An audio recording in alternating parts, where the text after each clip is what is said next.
자, 주식 정리해드리는 주정남입니다. 오늘도 한번 시장 정리부터 하고 개별 종목 보도록 할게요. 자, 일단 다우, S&P, 나스닥, 필라델피아를 봤을 때 다우는 떨어졌고 S&P나 나스닥, 필라델피아는 올라갔습니다. 특히나 필라델피아 같은 경우에는 3.5% 이상 올라가면서 반도체 쪽에 굉장히 괜찮은 흐름이 나타났다는 걸 알 수가 있는데요.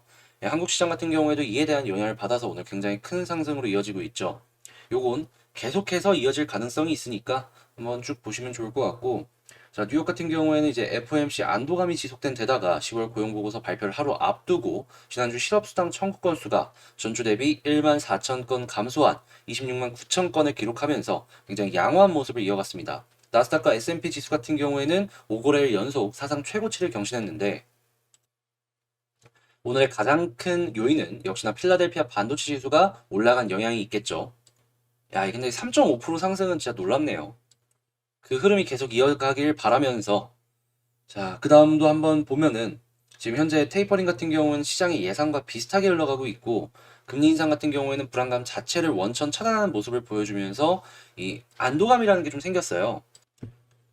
지금 이거 미국 10년물 기준으로 1.5269%까지 국채 수익률이 하락하는 모습을 보여줬는데, 단기적으로 다시금 돈이 채권 쪽으로 좀 들어갔다라는 생각이 들긴 하지만, 이 금리 인상 완화가 시장에 투자를 하는 데 있어서 불안감을 많이 제거를 해줘갖고 유동성적인 부분에 있어서 나름 긍정적인 모습을 보여줄 것이다 라고 생각을 하기 때문에 주식시장 입장에서는 나쁠 거 없을 것 같아요. 지금 원유도 떨어지고 있고 원자재 가격도 조정이 나오는 것들이 꽤 많잖아요. 원자재도 못 투자하고 채권 가격 같은 경우에도 이제 금리 인상이 짧으냐 기냐의 차이지만 예정이 되어 있고, 주식이 앞으로 조금 더 매력적으로 보여지지 않을까. 자, 그리고 주요 기업들의 실적 같은 경우에는 엇갈린 상황입니다. 동영상 관련된 사업을 하는 회사가 있는데 여기는 굉장히 부정적으로 나와가지고 앞으로 위드 코로나가 훨씬 더 활발해지지 않을까 하는 시장 참여자들의 예상을 이끌어낸 실적이 나왔고요. 모더나 같은 경우에는 이 백신 매출의 전망치를 하향 조정하는 움직임이 나타났습니다. 지금 국제유가 같은 경우에는 오펙 플러스의 증산 규모 유지 소식에 78.81달러까지 2.54% 떨어졌고요. 미국 9월 무역 적자 같은 경우에는 809억 달러, 전달보다 증가하는 모습이 나타났습니다. 근데 미국은 무역 적자가 증가한다라고 하더라도 그렇게 큰 걱정을 할 필요가 없죠. 달러를 찍어낸 나라니까. 자, 그리고 엔비디아 같은 경우에는 메타버스 낙관론에 계속해서 상승하는 모습을 보여주고 있는데, 한국 쪽도 과연 이 엔비디아 쪽과 연관이 있는 기업이 어떤 것들이 있고 어떤 수혜를 입을 수 있을지도 한번 생각해 보면 좋을 것 같습니다. 자, 그리고 머크가 영국에서 경구용 치료제를 승인을 받았어요. 자, 그리고 요소수 쇼크는 이 물류를 멈춘다라는 얘기도 있지만 다양한 부분으로 이제 사회에 전반적으로 영향을 줄 가능성이 높기 때문에 이 중국 쪽에서 요소수를 어떤 식으로 진행을 할지 이거 보고요. 그리고 카카오 매출액이 네이버를 제쳤다라는 얘기가 나왔고, 얼마 전에 시가총액도 뭐 제친다 막 이런 얘기들이 나오고 있잖아요. 왔다 갔다 변동을 하면서 역전도 하고 역전도 당하고 할 텐데 이건 계속 보시면 될 것 같고요. 자, 그리고 8년 전 악몽에 이 금리를 올리는 신흥국들이 많아지고 있습니다. 미국 같은 경우에 이르면 내년 6월에 금리 인상을 할 것이다라는 얘기가 나오고 있는데, 신흥국들, 특히나 이제 한국 같은 경우에 올해 한 번 더 금리 인상이 예정이 되어 있는 지금, 이러한 부분들이 시장에 어떤 식으로 영향을 미칠지 지켜보면 좋겠네요. 자, 그리고 오늘 10월 고용보고서 발표하니까 이것도 잘 지켜봐야 되겠습니다. 자, 이게 오늘도 이런 식으로 정리 한번 싹 해봤는데, 아시겠지만 이렇게 하는 데 있어서 시간 많이 걸립니다. 좋아요 눌러주시고 구독 눌러주세요. 구독, 좋아요는 저한테 큰 힘이 됩니다. 진짜 정말로. 아무튼 이렇게 말씀드렸으니까 개별 종목 한번 보도록 할게요. 자, 일단 카카오 보면은 지금 수급을 봤을 때 외국인 기관은 팔았죠. 개인만이 사준 하루였다라고 해석을 해볼 수가 있는데, 근데 이걸 좀 더 깊게 들어가 보면요. 자, 보험은 샀고 투신은 샀고 은행은 샀습니다. 금융투자가 많이 팔아가지고 오늘 은봉 기관 매도세가 그냥 도드라지게 보이는 것 뿐이에요. 이걸 제외하고 보면은 산 흔적도 많고 팔아봤자 그렇게 많은 양을 판 것도 아니기 때문에 오늘 기관 수급은 걱정할 거 없는 하루였다라고 생각해 볼 수 있고요. 외국인 같은 경우에는 어제 너무 많이 샀잖아요. 그리고 오늘 매도 물량과 비교를 해서 보면은 그렇게까지 안 좋은 영향이 있을 정도의 수량은 아니었다. 그냥 숨고르기의 하루였다라고 해석해 볼 수 있겠습니다.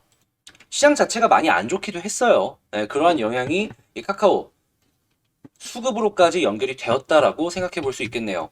자, 그러면 카카오 차트를 한번 볼 텐데 일단 손절을 해야 되는 그러한 경우의 수부터 먼저 한번 보도록 하겠습니다.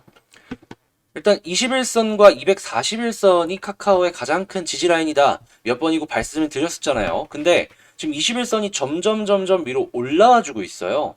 11선은 딛고 올라간 걸 너무 많이 보여줬기 때문에 크게 뭐 걱정할 건 없을 것 같고, 일단 이 21선 같은 경우에는요, 이탈하면은 조금 안 좋을 수도 있어요. 위로 많이 올라가고 있기 때문에 한 번 정도는 이탈하면은 반등할 수 있는 경우의 수가 생길 것 같은데, 이탈하고 올라가려는 듯 하다가 떨어지는 그림 보여지면은 241선까지도 떨어지겠다라고 싶거든요.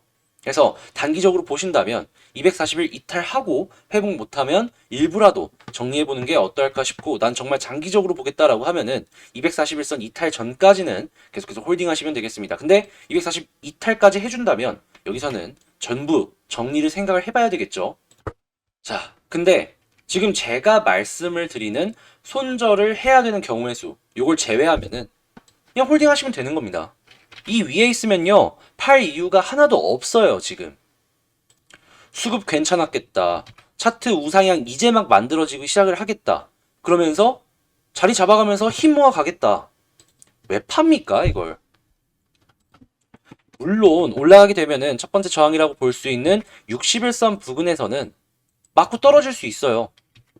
근데 아래에 21선이 지지를 해주면 맞고 지지받고 맞고 지지받고를 반복하다가 아래로 떨어지든 위로 올라가든 한 방향을 주지 않겠습니까? 그리고 제가 말씀드렸죠. 21선 이탈하면은 지금 240과 갭이 좀 크기 때문에 절반 정리하면 되는 거라고. 다 전략이랑 이런 거 다 말씀드리는 거잖아요. 어렵게 생각하지 말고 그냥 쉽게 생각합시다. 기준선은 21선이다. 자, 그리고 60까지 만약에 뚫어주게 된다면 이렇게 비어있거든요, 매물이. 올라갈 수 있어요. 지금 91선인데 조금 더 위에 100일이나 121선들이 있습니다. 어떤 곳에서 저항을 맞고 떨어질지는 모르는 거예요. 다만 이 매물대 하단과 겹치는 부분들이 있기 때문에 이 부분을 목표가로 생각을 하고 보면 된다라는 것이죠. 지금 위치는 걱정할 거 없이 편하게 볼 수 있는 상황이다라고 정리해보고, 제 영상이 도움되셨다라고 생각하신다면 구독과 좋아요 한 번씩 부탁드리면서 마치도록 하겠습니다. 자, 이상 주식 정리해드린 주정남이었고요. 전 다음에 더 좋은 영상으로 다시 찾아뵙도록 할게요. 감사합니다.